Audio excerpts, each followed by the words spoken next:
Hello everyone, welcome back. In this video, I will show you how to add a token on Exodus wallet. For that, you need to launch your Exodus wallet application.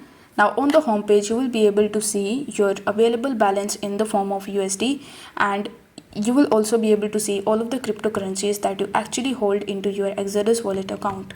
Now as you can see, here is the list of all of the coins that are already available on the home page.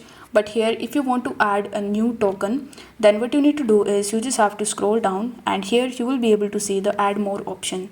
So if you tap on add more, you will be landed on this page where you can use this search bar, and here in the search bar you just have to search for that particular crypto which you want to basically add on Exodus wallet.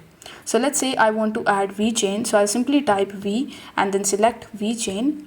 After selecting it, it will show me that I can buy and swap and stake it.